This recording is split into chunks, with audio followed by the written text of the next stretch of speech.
Jaya Radha Madhava Kunja Bihari.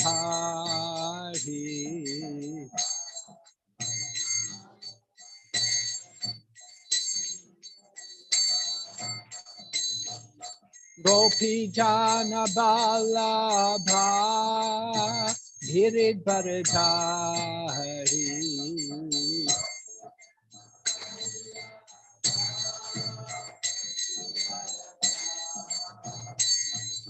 Gopi Jana Balabha Giridharidhari.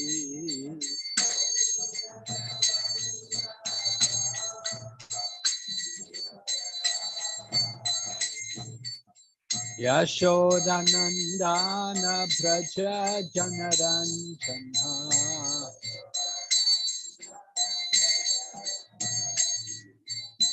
Yashodanandana Braja Janaranjana.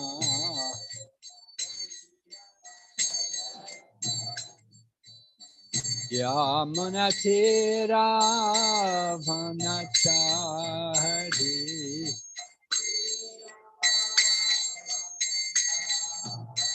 Yamunatira Vanachari.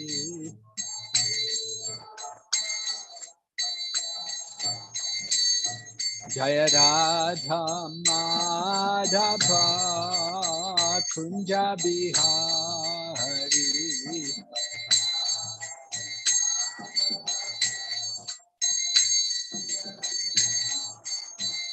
Hare Krishna, Krishna Krishna, Hare Hare, Hare Rama, Hare Rama, Rama Rama, Hare Hare.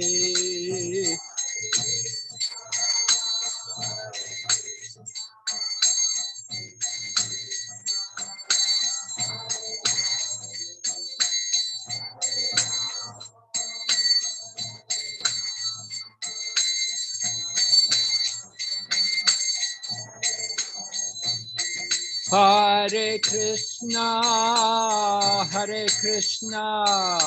Krishna Krishna, Hare Hare, Hare Rama, Rama Rama, Hare Hare.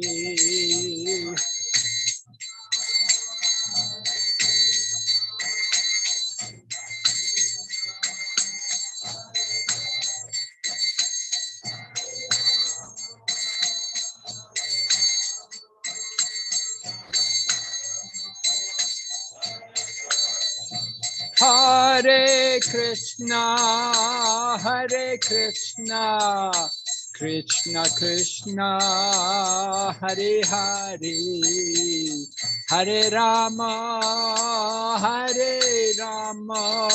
Rama Rama, Hare Hare.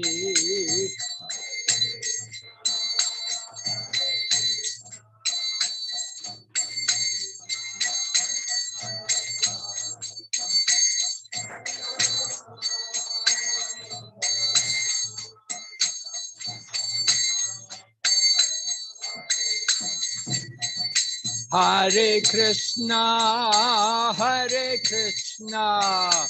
Krishna Krishna, Hare Hare, Hare Rama, Rama Rama, Hare Hare.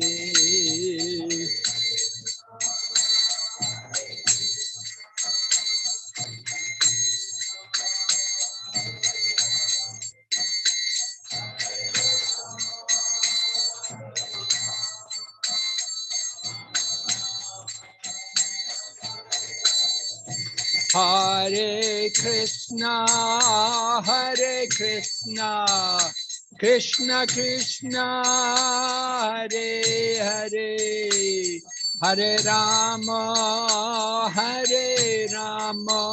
Rama Rama Hare Hare.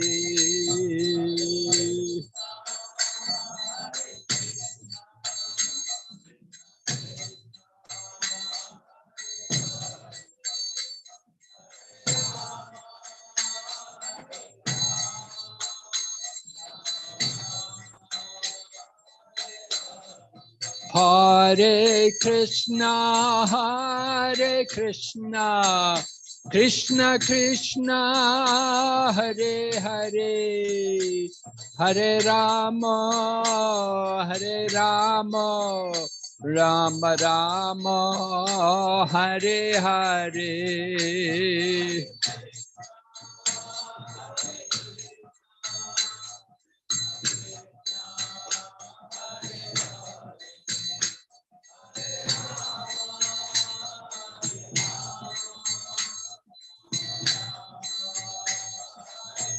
Nitai Gaur Hari Bo, Hari Bo, Hari Bo, Nitai Gaur Hari Bo.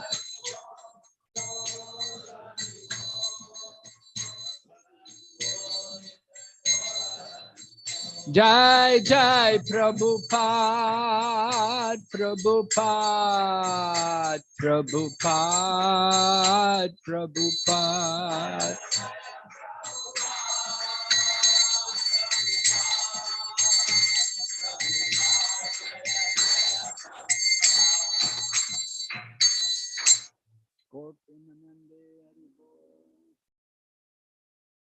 Nama Om Vishnupadaya Krishna Prishtaya Bhutale Srimati Bhakti Vedanta Swami Niti Namane Namaste Saraswati Devi Gauravani Pracharine Nirvishesha Shunyavadi Paschatya Deshatarine Om Namo Bhagavate Vasudevaya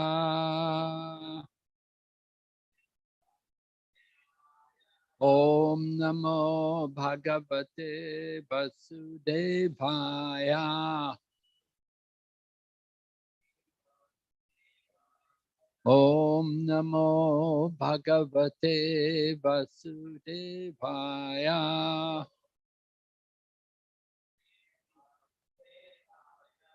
Narayanam Namaskrityam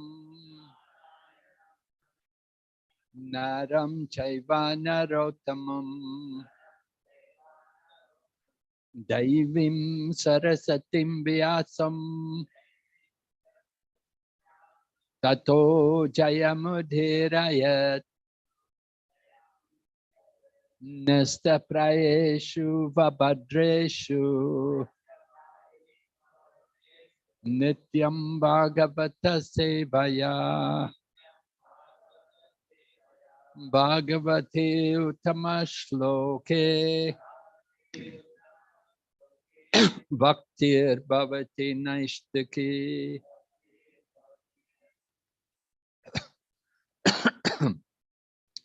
So I'm going to begin today reading a verse from 10th canto Srimad Bhagavatam, chapter 1, text number 4.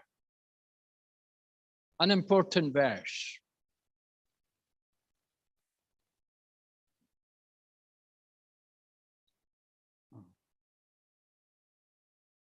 Nivrittatarshe rupagi yamanad Bhavo shadadchotra manobhiramat Ka uttama shloka gunanuvadat Pumam virajyeta vina pashuknat Nivrittatarshe rupagi yamanad Bhavo sadadchotra manobhiramat Ka uttama shloka gunanuvadat Pumam virajyeta vina pashuknat. Nivrittatashe rupagiyamanad. Bhavo shadaschotra manobiramat. Ka utamashloka gunanuvadat. Pumam birajeta vinapashukna. Anybody else like to chant?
Manajis?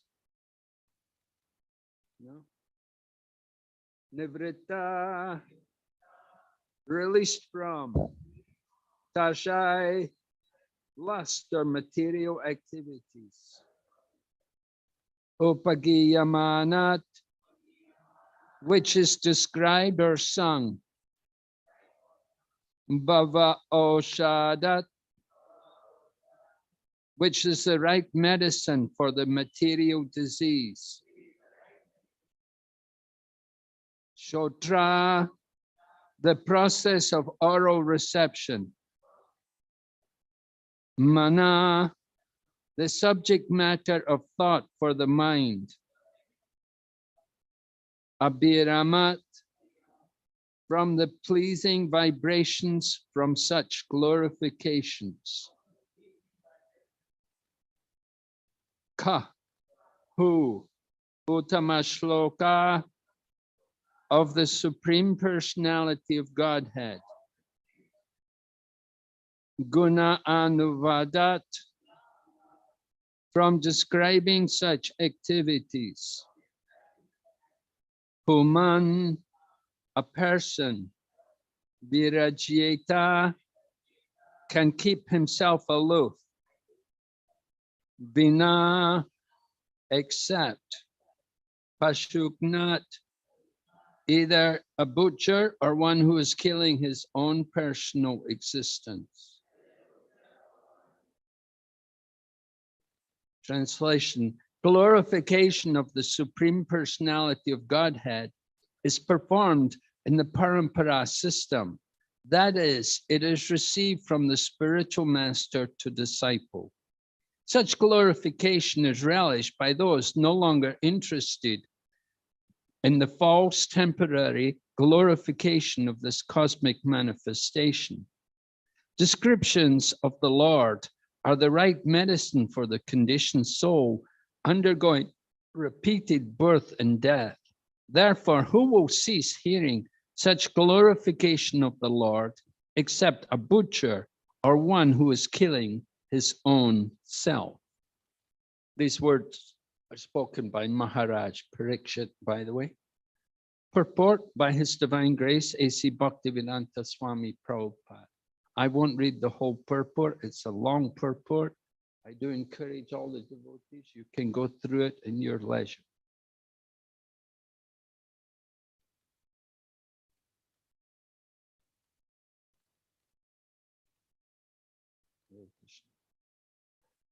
In India, it is the practice among the general populace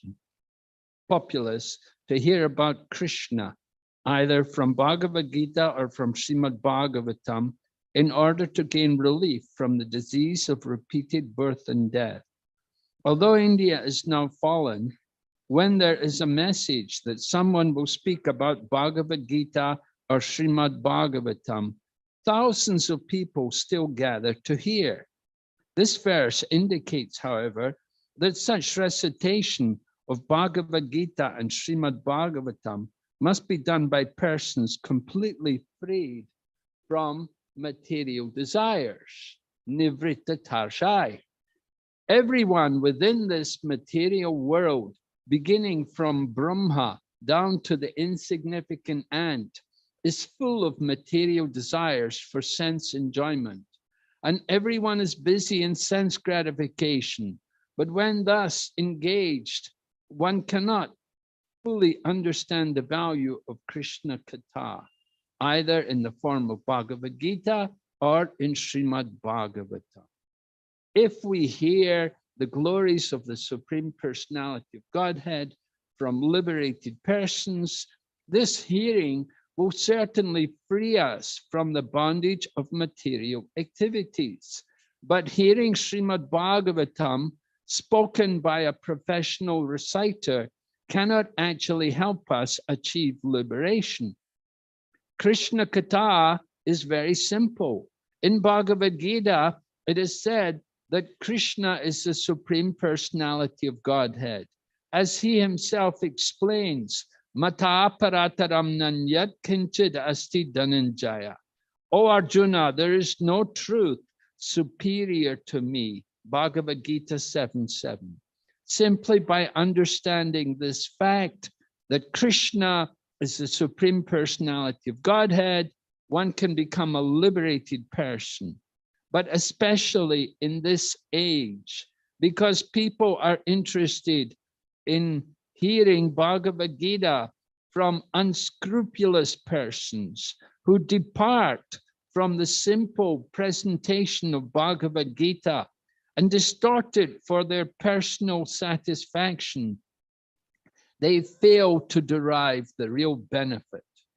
There are big scholars, politicians, philosophers, and scientists who speak on Bhagavad Gita in their own polluted way, and people in general hear from them, being uninterested in hearing the glories of the Supreme Personality of Godhead from a devotee.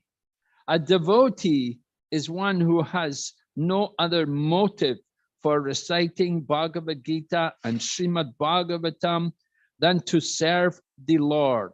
Sri Chaitanya Mahaprabhu has therefore advised us to hear the glories of the Lord from a realized person, Bhagavata Poradiya Bhagavata Stani.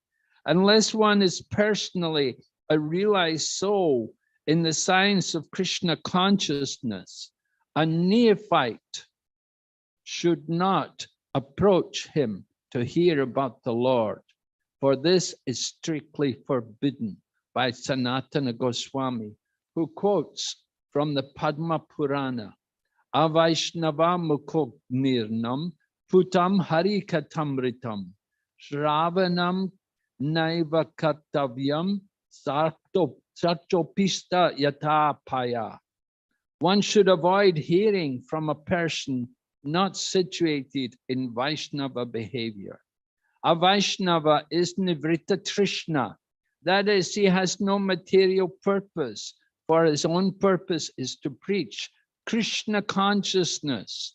So-called scholars, philosophers, and politicians exploit the importance of Bhagavad Gita by distorting its meaning for their own purposes. Therefore, this verse warns that Krishna Katha should be recited by a person who is Nivritta Trishna. Sukadeva Goswami epitomizes the proper reciter for Srimad Bhagavatam, and Parikshit Maharaj, who purposefully left his kingdom and family prior to meeting death, epitomizes the person fit to hear it. A qualified reciter of Srimad Bhagavatam gives the right medicine, Bhavo Shadi, for the conditioned soul. The Krishna consciousness movement is therefore trying to train qualified preachers to recite Srimad Bhagavatam and Bhagavad Gita throughout the entire world, so that people in general, in all parts of the world, may take advantage of this movement and thus be relieved of the threefold miseries of material existence. Om Jnana Timirandasya Gyananjana Shalakaya Chaksurun Militanyena Tasmai Shri Gurave Namaha Shri Chaitanya Manobhistam Stapitam Yena Bhutale Swayam Rupa Kadamayam Dadati Swapadantikam Vandeham Shri Guru Shri Yata Padakamalam Shri Gurun Vaishnavamscha Shri Rupam Sagradatam Sahagana Raghunathan Vitam Tam Sajevam Sadvaitam Savadutam Parijana Sahitam Krishna Chaitanya Devam Shri Radha Krishna Padan Sahagana Lalita Shri Vishakha Nitamscha Hey Krishna Karana Sindhu Dinabandhu Jagatpate Gopesha Gopika Kanta Radha Kanta Namostate Tapta Kanchana Gaurange Radhe Vrindavaneshwari Vrishabhanu Sute Devi Pranamami Hari Vancha Kalpatarubhyascha Kripa Sindhu Bhaevacha Patitanam Pavanebhyo Vaishnavibhyo Namo Namah Jai Shri Krishna Chaitanya Prabhu Nityananda Shri Advaita Gadadhar Srivasa Gaur Bhaktavinda Hare Krishna Krishna Krishna Hare Hare Hare Rama Rama Rama Hare Hare. So this is a very important verse. Maharaj Parikshit is describing to us the power and the qualification necessary for hearing and for reciting literature like Srimad Bhagavatam, Bhagavad Gita. Because Srimad Bhagavatam, Bhagavad Gita are particularly describing to us the glories of Lord Sri Krishna. And we want to understand Lord Sri Krishna properly. It's very important for us as devotees, therefore, that we hear through the proper channel. As described by Maharaj Parikshit, the proper channel is through the line of disciplic succession. We want to understand everything very carefully with the help of Sadhu, Shastra, and Guru. The three authorities to guide us in understanding the absolute truth. If we simply take one, we may I just simply read scripture. That's not enough. We have to understand the scriptures with the help of Sadhu and Guru. It's not enough to just simply hear from the Guru and then neglect others. All three are there and they're all giving us the same conclusion. So Sadhu, Shastra, and Guru, they're meant to guide us in understanding the message of the personality of Godhead. As Prabhupada points out in his purport, at the present time in this Kali Yuga, there are many adulterations in presenting the message of Krishna. Many people will speak on topics of Krishna without proper references, without proper authoritative statements from the scriptures. We have to be very careful not to hear from such people. Even the chanting of the holy name, if we hear it from the non-devotees, then it will have a poisonous effect, just like milk touched by the lips of a serpent. Milk is a very delicious and very nutritious substance. We relish to take milk prasadam, but if that milk has been touched by the lips of the serpent, then it has a poisonous effect. And similarly, the glories of the holy name. If we hear the holy name from the wrong channel, And if we hear topics of Krishna from the wrong authorities, we will get in difficulties. So very important for us to hear these scriptures guided by the authorities. And that is, of course, why our Krishna consciousness movement gives so much importance to book distribution. We enjoy distributing the literature of Srila Prabhupada, particularly books like Srimad Bhagavatam and Chaitanya Charitamrita. To distribute full sets of these literatures is very pleasing to the devotees and pleasing to all the acharyas. Prior to Bhaktivinoda Thakur, it was not very easy to obtain copies of some scriptures. Bhaktivinoda Thakur went to a lot of trouble to locate a copy of Chaitanya Charitamrita. It was very difficult to find out where is the Chaitanya Charitamrita.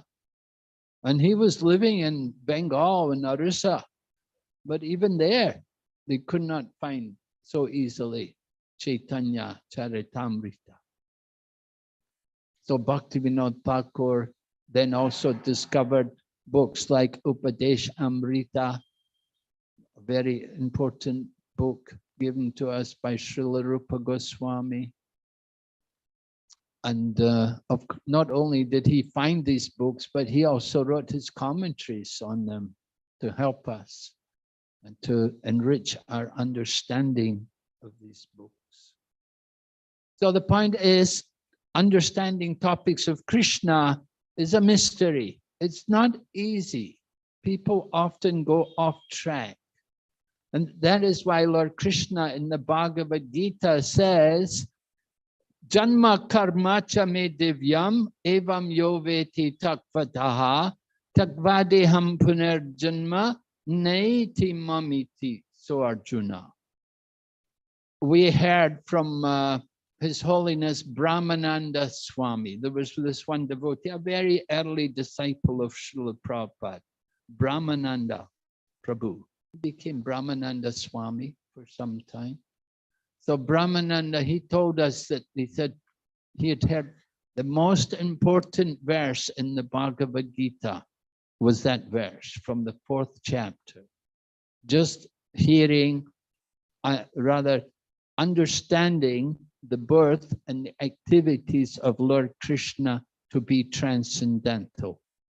And he explained to us that this is the most important verse in the Bhagavad Gita, because by understanding this, by understanding these points, by understanding the janma and the karma of Krishna, by understanding that they're all divyam, that they're not material, they're transcendental, then takvadeham punarjanma naiti mamiti. So Arjuna, when we give up this body, we will never take birth again in this world. That is to be desired. Therefore, very, very important verse in Bhagavad Gita. But we see today many people, they know of Krishna, but they know simply bad things about Krishna. They don't know any truth about Krishna. They've never been properly guided in understanding the topics of Krishna. And they think Krishna is just an ordinary person in the history. Oh, who is Krishna? Oh, he was a young man and he had many girlfriends. And there are many things which people will say about Krishna without proper references to Shastra. They don't actually understand Lord Krishna's real position in this world. The birth of Krishna, for example, is certainly mysterious. Now, if we ask people in Mathura, who is the mother and father of Lord Krishna, they will say Vasudeva and Devaki. But if you go to Braja and ask people in Vrindavan, who's the mother and father of Krishna, they will say Nanda and Yashoda. There's a conflict there. Some people are saying Vasudeva and Devaki, and other people are saying Nanda and Yashoda. We have to understand what actually happened at the birth of Krishna. Is Lord Krishna, does he actually appear in this the four-arm form as he appears in Mathura to Vasudeva and Devaki? Is that the form of the Supreme Personality of Godhead? Well, yes, of course, that is the form of the Supreme Personality of Godhead. That is the Vasudeva form of the Supreme Personality of Godhead, or you could say Narayan, the form of Narayan. But Lord Krishna himself, we know of Lord Krishna in a two-arm form, in the threefold bending form, playing the flute.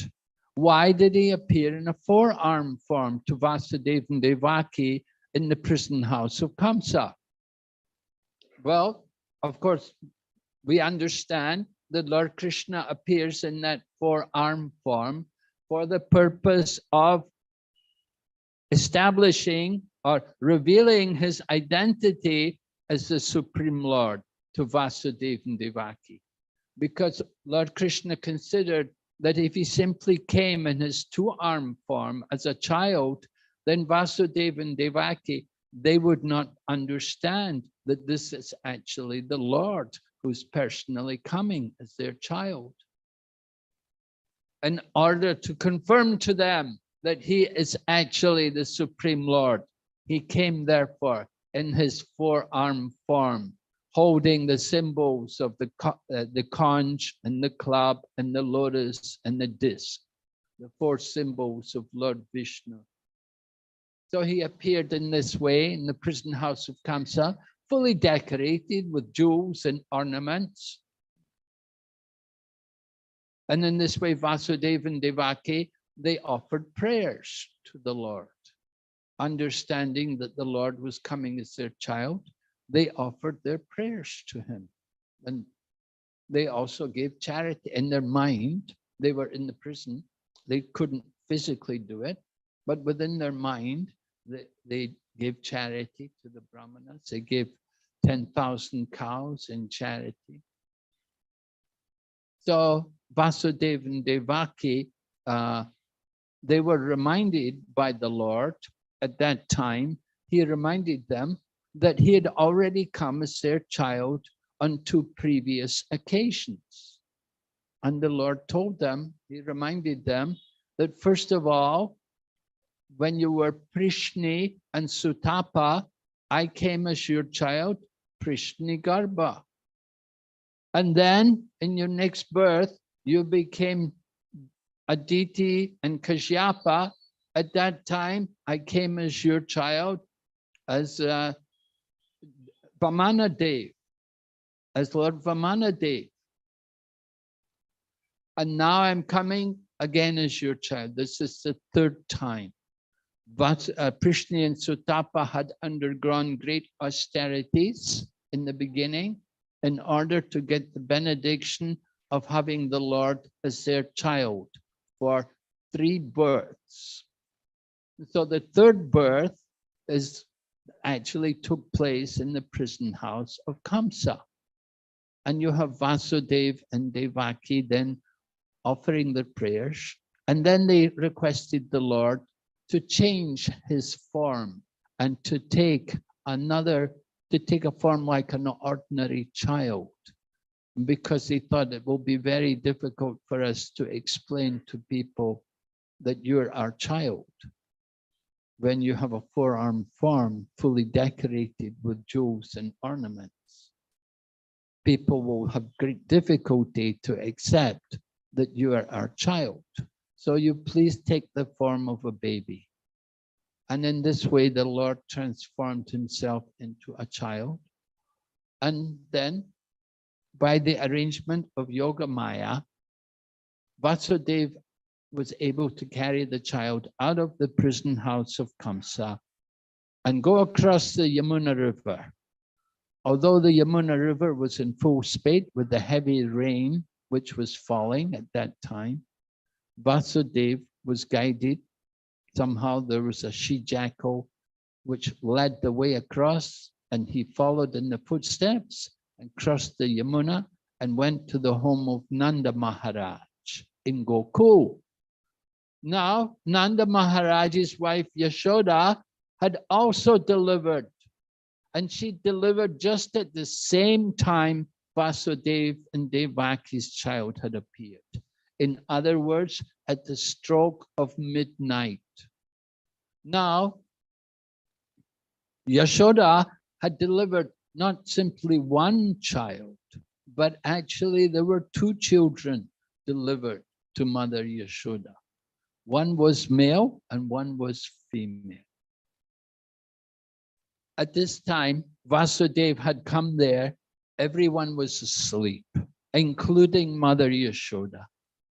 Mother Yashoda, being tired from the labor of childbirth, she was asleep, and all the other people in the Gokula, they were also resting. Nobody knew. Vasudeva came there carrying the child which had been delivered from Devaki, and he exchanged that male child for the female child which had been delivered by Mother Yashoda. As we said, Mother Yashoda had delivered two children, one male, one female. And Mother Yashoda, she is actually, she's very special soul, very, very great soul. She has the special position of always enjoying the childhood pastimes of Lord Krishna. Whenever Krishna comes as a child, Mother Yashoda and Nanda Maharaj will be the parents, and they enjoy that Vatsalya Ras with the Lord.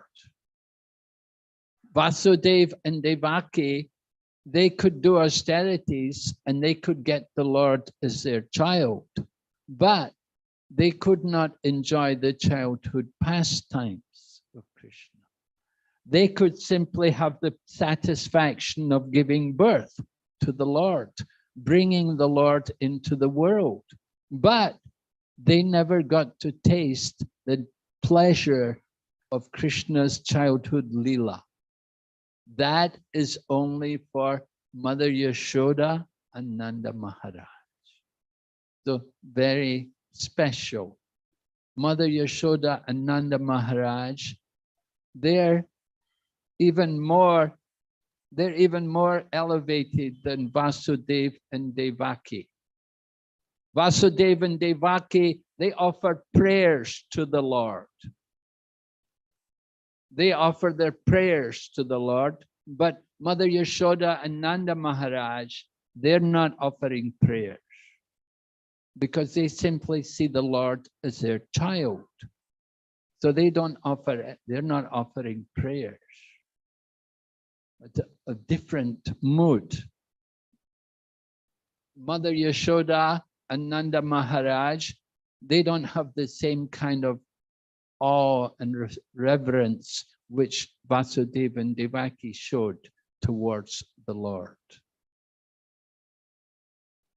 So Vasudeva took the female child who had been delivered by Mother Yashoda.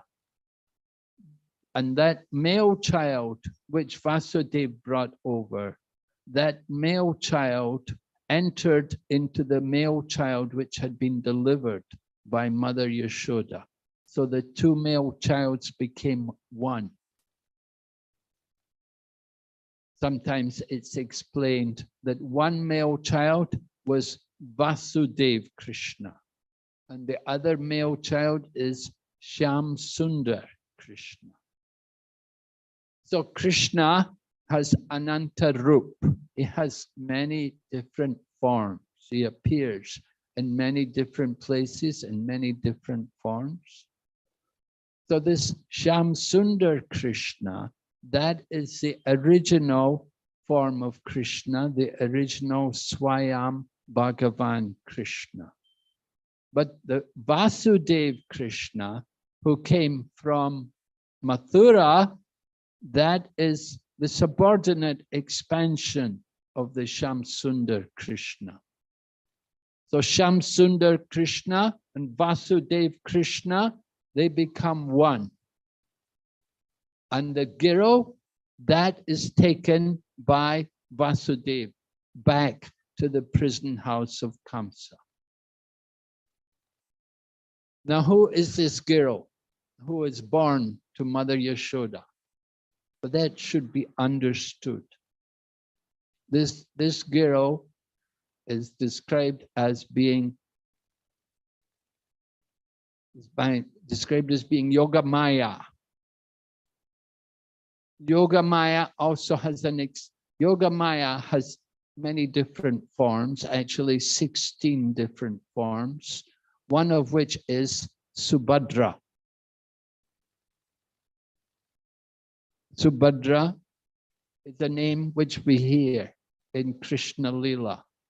Just like we see Jagannath, Baladev, Subhadra are here on the altar.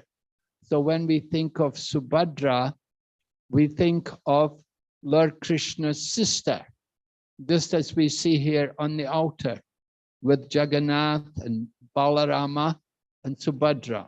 So Subhadra is sister. But there are different Subhadras. We hear also how Arjuna married Subhadra. She was one of Arjuna's 4 wives. So Subhadra is used in different places to describing different ladies. Just like one Subhadra is coming from Mathura. She was born in Mathura from the womb of Rohini, Vasudev and Rohini. Vasudev had several wives, the 2 prominent wives being Devaki and Rohini. So it was in Mathura where Devaki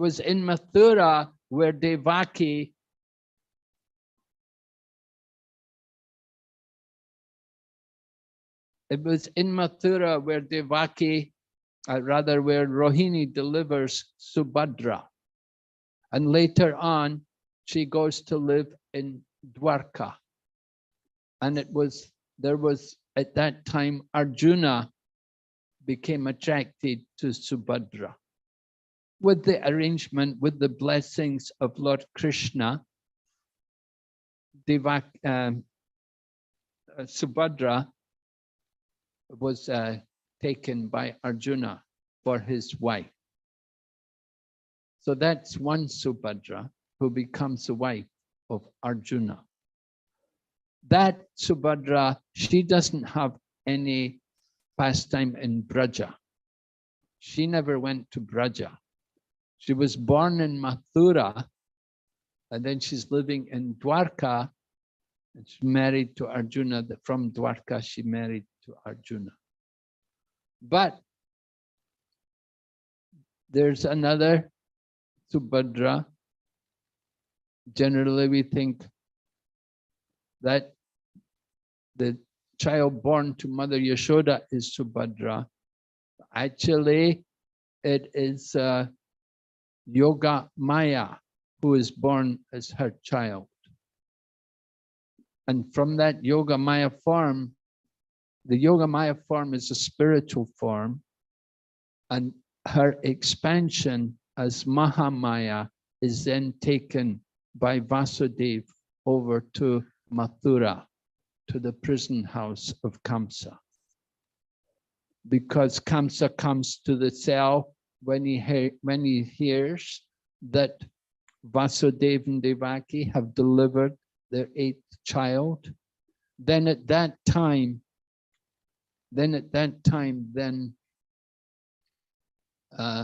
Kamsa immediately comes and he wants to kill the child, because the prophecy was that the 8th child born to Devaki is going to kill Kamsa.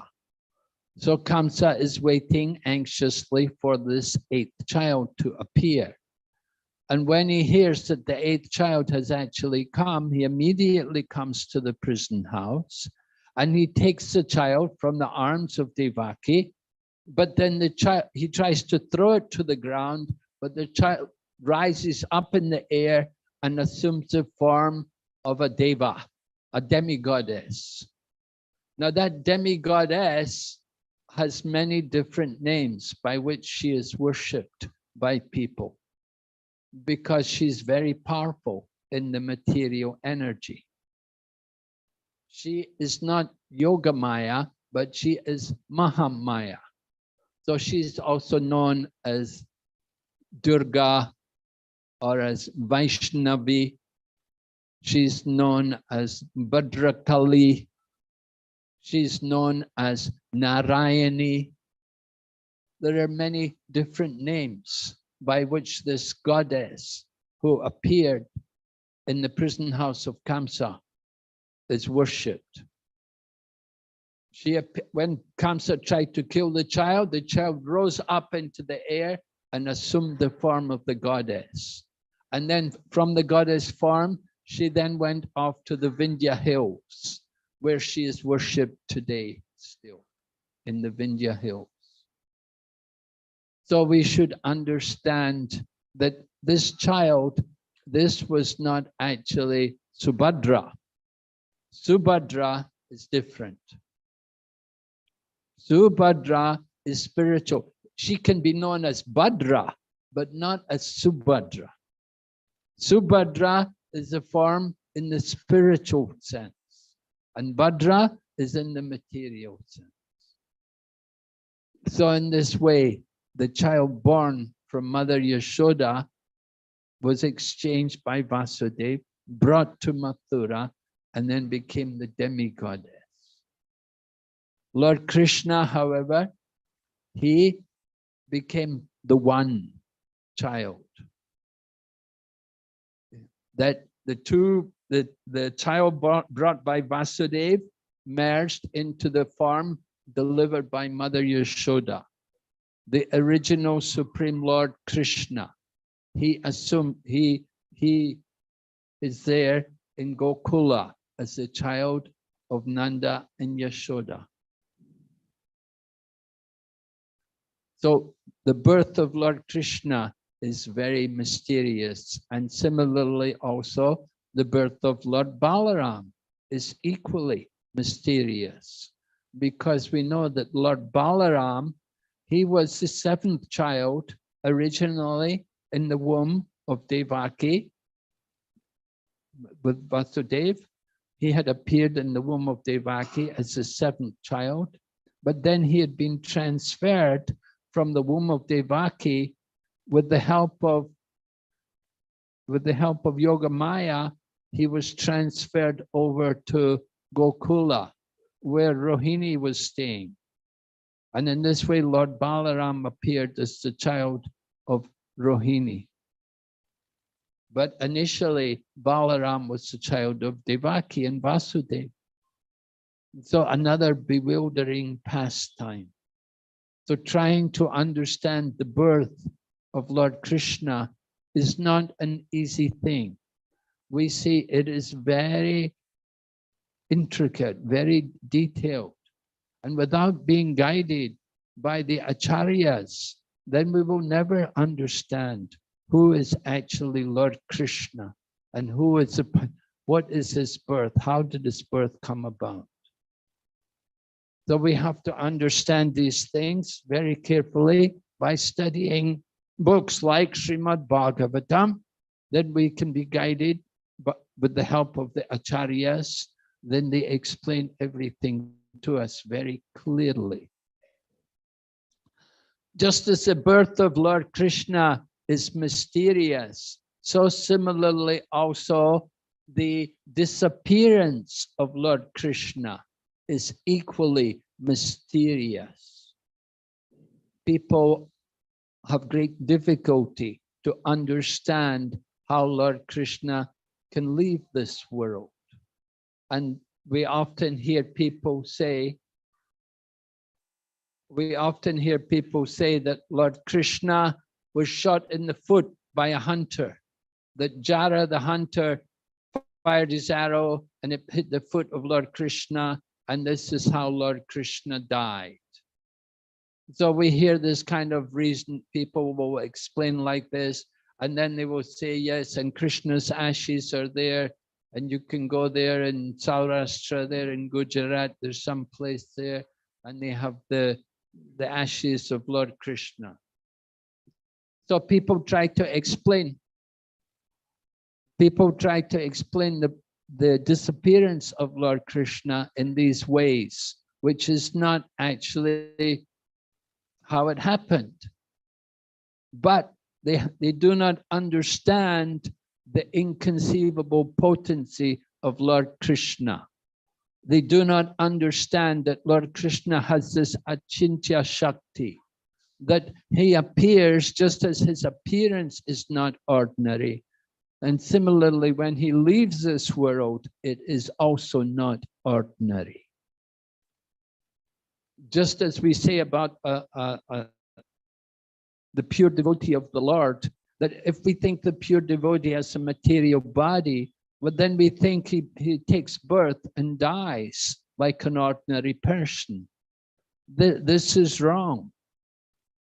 Just like if we look at the deity and we see the deity as being wood, then this is wrong. We have to understand it properly. When we look at the deity, that it's not simply a wooden statue. It's not just simply stone, but the deity is a transcendental entity who appears in the material elements.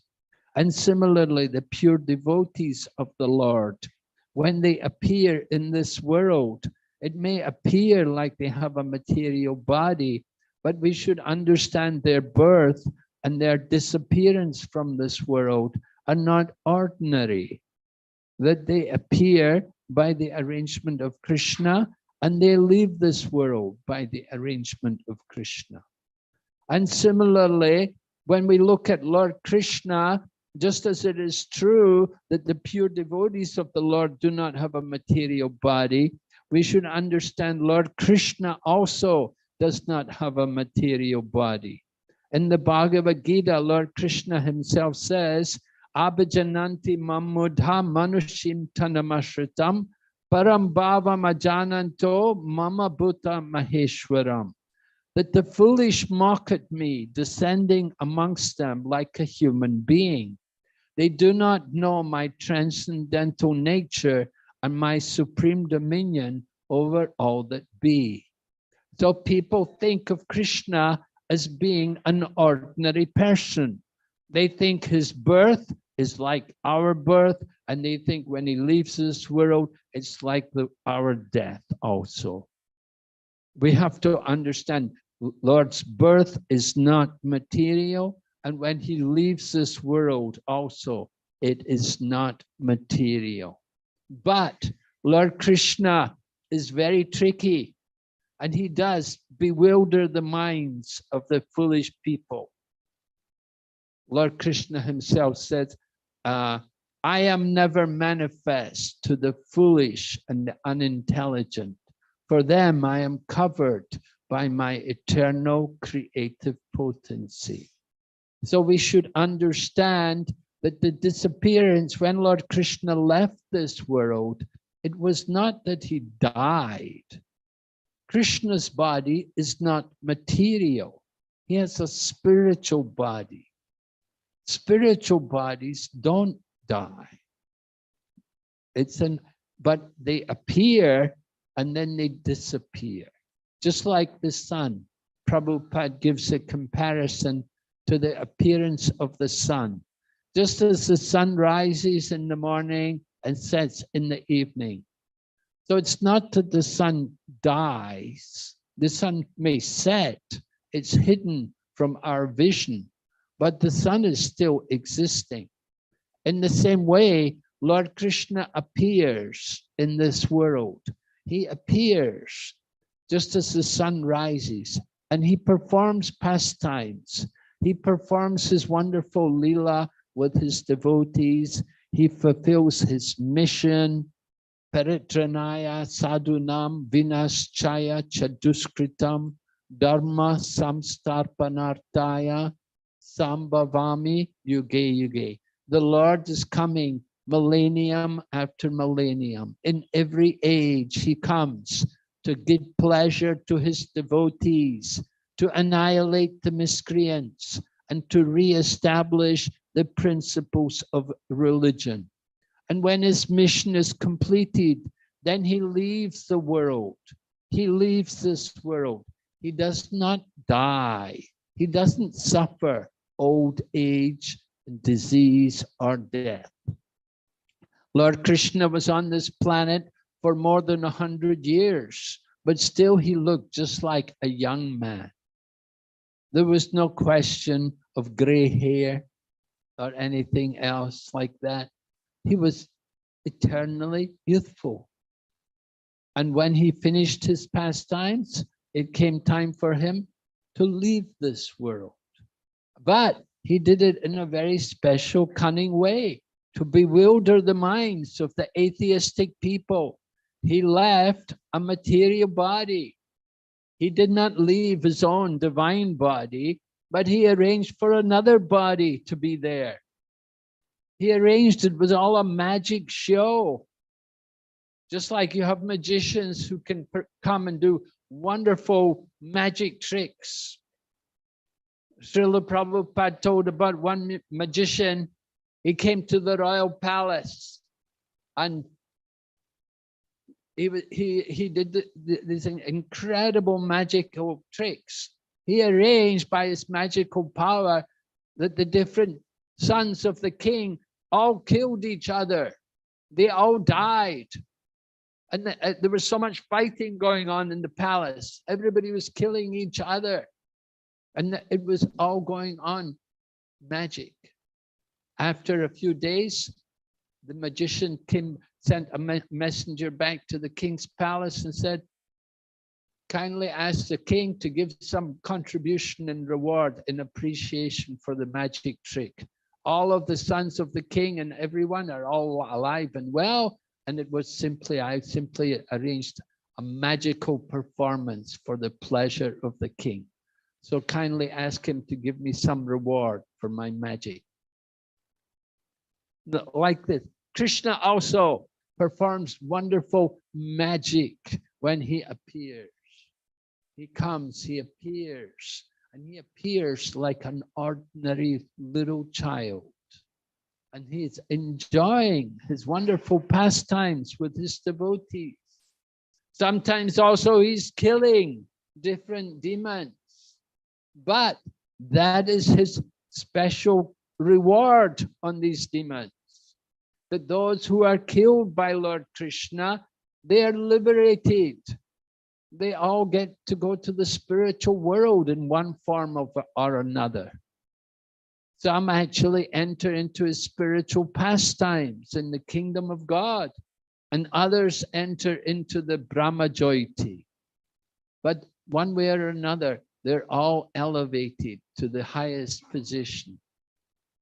Lord Krishna does these kind of tricks, and he does them, he performs the most wonderful magic himself, that when he left this world, he arranged to leave a body, not his divine body, but an ordinary material body, a fake, a dummy, a duplicate of Krishna, but not a transcendental body, an ordinary material body made up of material elements, which was like Krishna and appeared to be Krishna to the foolish people who could not understand. And in this way, Lord Krishna disappeared from this world. So we want to understand Krishna's mission in this world. It is not a small thing. It takes a lot of purification. We have to hear. As Maharaj Parikshit said, we have to be Nivrita Tarshai. We have to be free from material desires. Are we free of material desires? Of course we're not. We have so many material desires. We want to understand the topics of Krishna. It requires purification. And the purification process comes about by devotional service, by hearing the topics of Uttama Shloka, the Supreme Personality of Godhead. Not the topics of any ordinary mundane person of this material world, but the topics of the Supreme Lord. And if we are killers of the if we're animal killers, or if we're killing our own self, then we're unqualified. The word was used, pashugna, the killer of the animal. Pashu is the animal, not only the killers of the animals, but those who kill their own self. Then they are barred. They're not qualified to understand the topics of Krishna. If we are killers of the self, just like in Ishopanishad, we read about Atmahana, the killer of the soul. Now the soul is spiritual. The soul cannot be killed. But in the Upanishads, they speak about the killer of the soul. So how can we kill the soul? When we deny the existence of the soul, then that is the killing of the soul. When we disregard the actual interests of the self, then we're guilty of killing the soul. The soul needs to be given an opportunity to awaken its full consciousness. The nature of the soul is eternal, full of bliss and knowledge. We say Sat Chit Ananda. But because we're in the bodily concept of life, our soul has become covered over by Maya, by ignorance. So because the soul is covered over, our real spiritual nature is denied. And we simply dedicate our life to the pursuit of sense gratification, serving the senses, serving the demands of the tongue and all the other senses. We simply spend our time in this way. This is killing the soul. The more we engage in materialistic activities, the more the soul becomes covered. And the more the soul is covered, then we're more entangled in this material energy. We're guilty of this pashugna, the killer of the soul, the killer of the self. So this is a very undesirable condition. We don't want to deny our own spiritual existence. And in order to help everyone to revive their spiritual existence, the Lord comes as Chaitanya Mahaprabhu and he teaches everyone the Sankirtan movement, the chanting of the holy names. So when we engage in this chanting of the holy names, then our consciousness can be revived. Whatever covering, whatever ignorance is there, it can all be removed through the chanting of the holy names of the Lord. Therefore, this Sankirtan movement is so important in this Kali Yuga. Before people actually hear the glories of Krishna, first they need to hear the holy name. They need to learn to chant. Srila Prabhupada used to tell us that chanting Hare Krishna is the beginning of our Krishna consciousness. Then we have to go on from there. Once we start to chant the holy name, then we want to cultivate our Krishna consciousness. We have to hear, and we have to hear carefully the topics of Krishna. We have to hear, just like this Srimad Bhagavatam. There are 12 cantos. So we should hear it from the beginning. Just like when we look at the deity, we look first at the feet of the deity, then look up. So similarly, we study Srimad Bhagavatam from the beginning, from the Pada Padma, the lotus feet. The Pada Padma are the first 2 cantos of Srimad Bhagavatam. So we need to hear the Srimad Bhagavatam from the beginning. But in the Kali Yuga, people are so unscrupulous. They want to jump immediately to the 10th canto, and they want immediately to go to Rasa Lila without having any proper qualification. They're thinking they will understand Rasa Lila. Srimad Bhagavatam is set out in a very scientific, systematic manner. We have to understand Krishna's potencies, how he creates, how he arranges for this world, this creation. Then we can go on to understand more about Krishna's different incarnations, his different inconceivable forms. And only when we're purified our consciousness, then you might be worthy to understand Rasa Lila. Srila Prabhupada came to one family's house in Chennai in 1971. Prabhupada was staying with this one family in Chennai, and the man and his wife, they both came to Prabhupada and they said, Swamiji, we both want to hear Rasa Lila. And they requested Prabhupada again and again, we just want to hear Rasa Lila. You please speak Rasa Lila to us.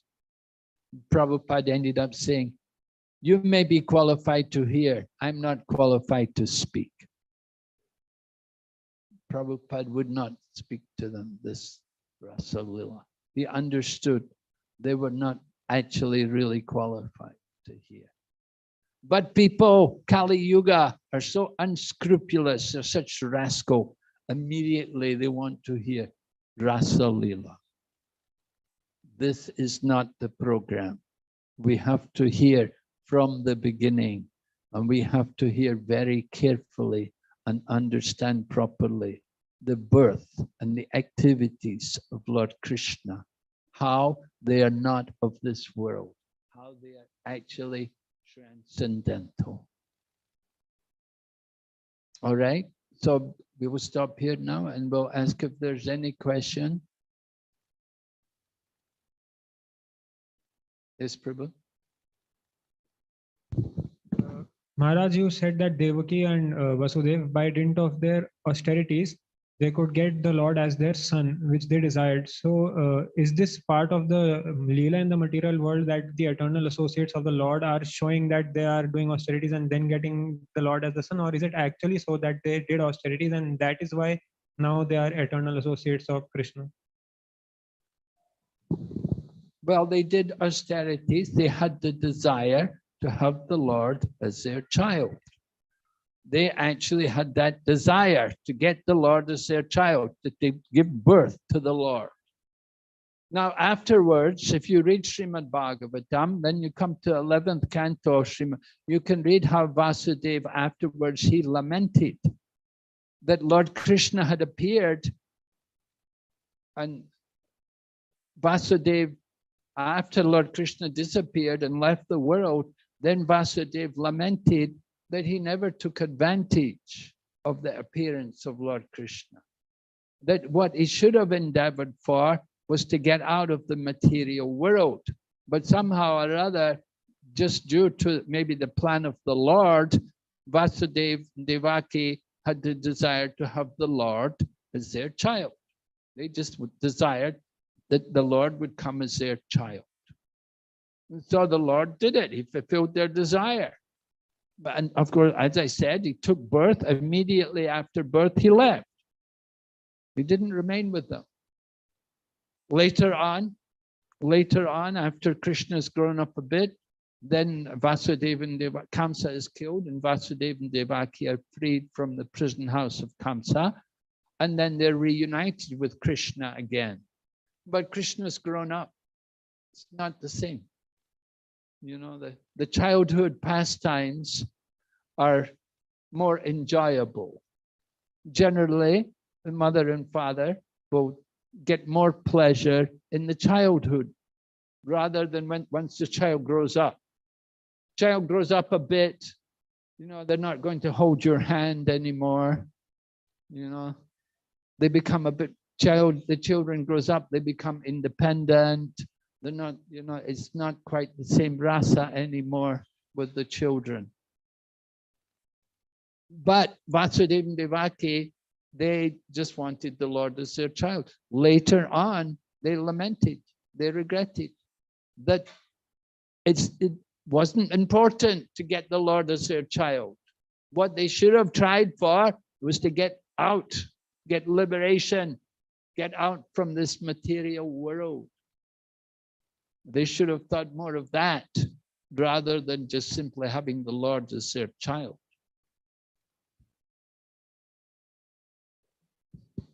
Didn't when the Lord appeared in the 400 form, when he was reminding them of their previous births as Prishini and Sutapa and so on, so didn't he promise that this is the third time and after this you will go back to the spiritual world?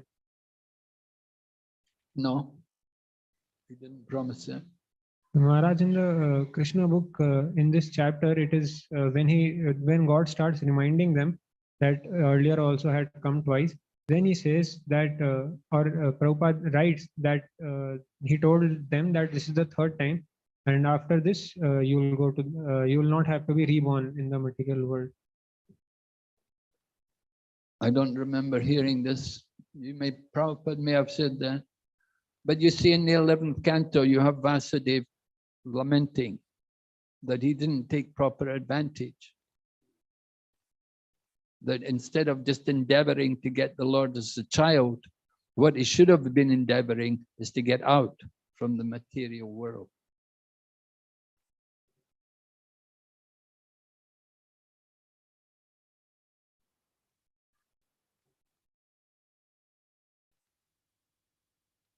Yes, Prabhu?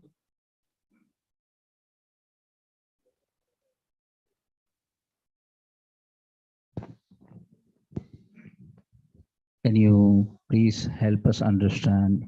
You're mentioning that the deities are not material substances, but transcendental form of the Lord. Could you please help us understand how to develop the vision of how to see the reciprocation of the Lord so that we can develop that faith that it is not a material form? So if you could help us in that. Yes, very important. How can we understand the deity is not material? We say, Atari Vishnu Shiladi Gurushu Naramati Vaishnave Jati Buddhi. Right? If we see the deity as being material elements, then Yashyava Narakisa, you're a resident in hell. So we don't want to be residents in hell. Rather, we want to appreciate the Lord in the deity form. And we want to develop that transcendental vision to actually see the Lord as the Lord himself, not just simply as a deity.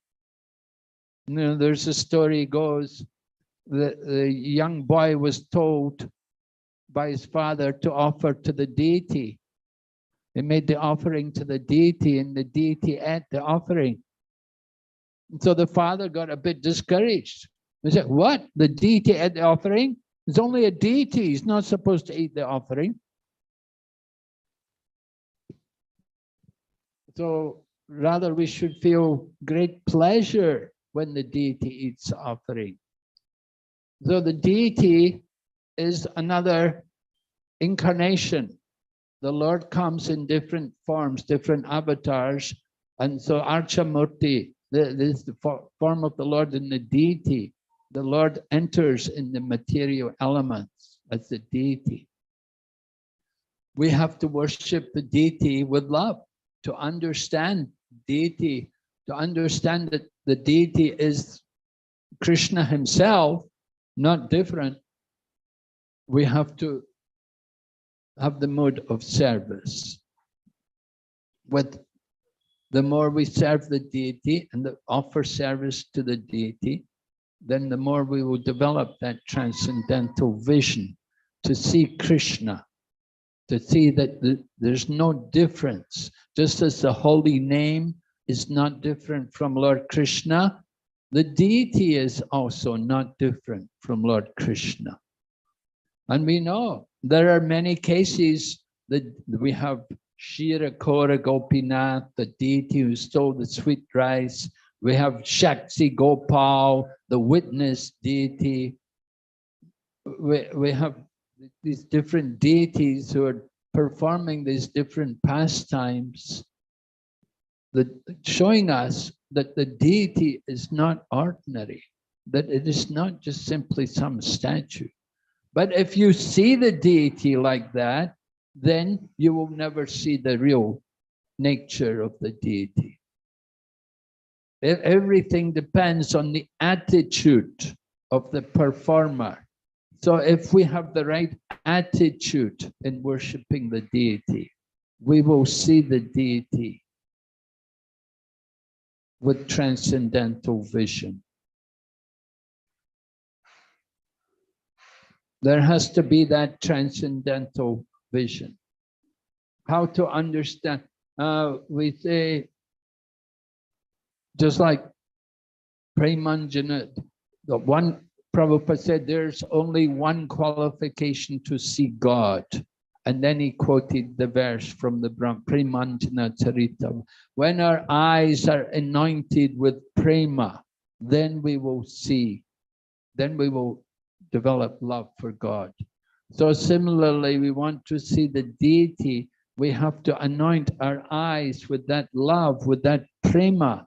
Then we can actually understand Krishna, not just simply as a statue, but actually the Lord himself is there in the deity form, that he is so kind, that he appears to us in this form of the deity, just so that we can serve him.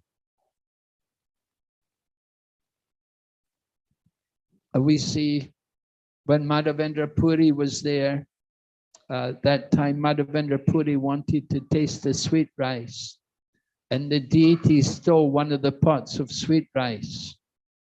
And that time, the deity came in the dream of the pujari. So the pujari who was worshipping the deity, he had the dream. Krishna appeared and he told him, he said, I've stolen the pot of the sweet rice. So the pujari was also the pure devotee, because Krishna came in the dream and woke him up to tell him that I've stolen the sweet rice. And the pujari woke up, he immediately went and took bath again. He didn't, without hesitation, he got up, because he'd been laying down, he took bath again and then went into the deity room to see the deity, and he found the pot of sweet rice. So Krishna relates to the pure devotees. The deity is there, but only the pure devotees can see Krishna. The pure devotees, they talk to Krishna. Prabhupada would talk to Krishna. Prabhupada would sometimes tell the deity, I'm leaving you with these people. Please tolerate them. We will try to make everything better gradually in the future. I have to leave you with these malechas. You please kindly tolerate, and we will try to improve the situation for you.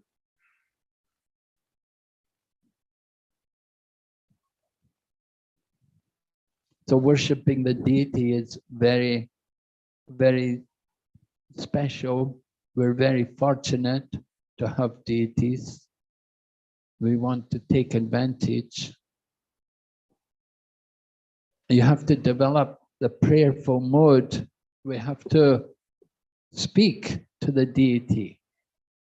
You want to develop a relationship with the deities, we can try speaking with the deities. Every week we used to come before the deities and we would tell the deity what service I'm going to do, what are my plans, how I'm going to serve you. And we would give a report that the accounts for the temple would be read out to the deity every week. All of these kind of things, they're very important. Sometimes they're minimized, but it's all part of devotion. We don't just keep the deities here to offer food so that we can have prasadam. But we do want to develop the relationship with the deity. Thank you for the explanation. A little embarrassing question, if it's not out of the way, if you could probably tell us some of your personal experiences of developing so much faith in the Lord, the vision of experiencing the Lord as the Supreme, and how you develop so much of faith and the reciprocation, particularly how you have been able to appreciate the reciprocation from the Lord. Was one of the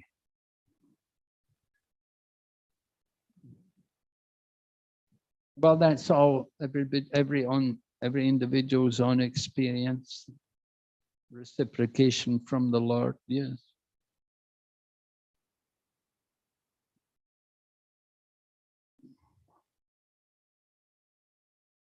When we make more efforts to try to serve Krishna, Krishna does reciprocate. We want to have that eagerness, that desire, to want to make more sacrifices, to give everything for the service of Krishna.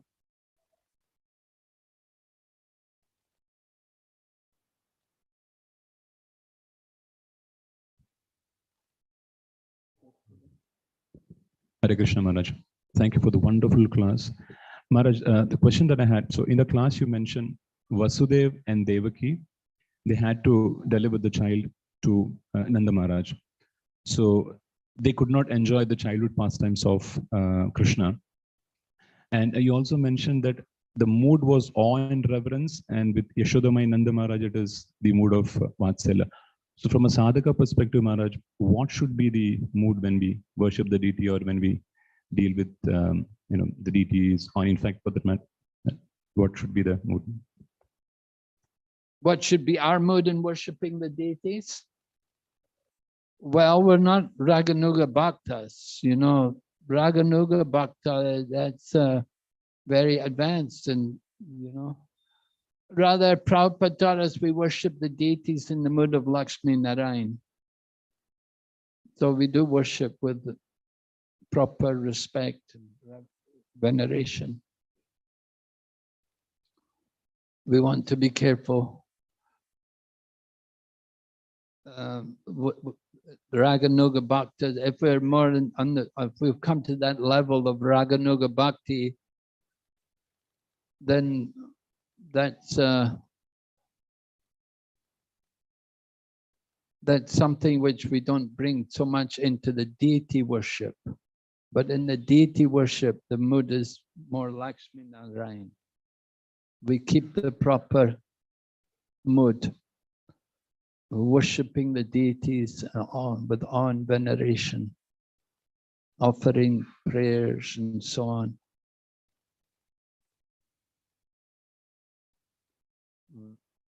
We don't want to, people who are Raganuga Bhaktas, then they go to Vrindavan, they live in Vrindavan, they do their bhajan there. And you may internalize the mode of worship. and within your own mind, you may be worshipping in the mood of a Raganuga Bhakti, but externally, we should show the characteristics of a sadhaka, keeping up all the sadhana, all the rules and regulations and all the principles. The proper standards should be kept.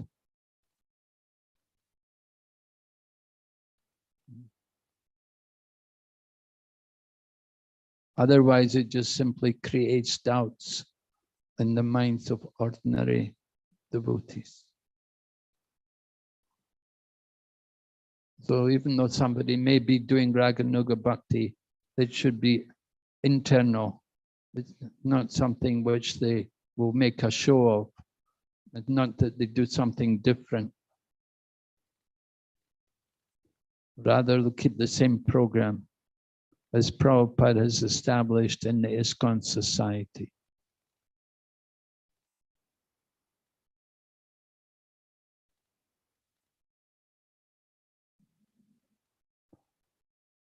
All right, Hare Krishna. Thank you very much. Srimad Bhagavatam ki jai. Srila Prabhupada ki.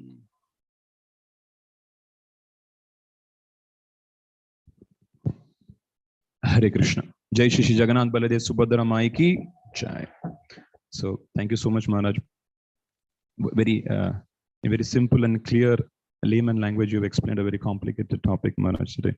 So let us all thank Maharaj and express our gratitude from the bottom of our heart by loudly chanting once Hare Krishna Mahamantra. Hare Krishna, Krishna Krishna, Hare Hare, Hare Rama, Rama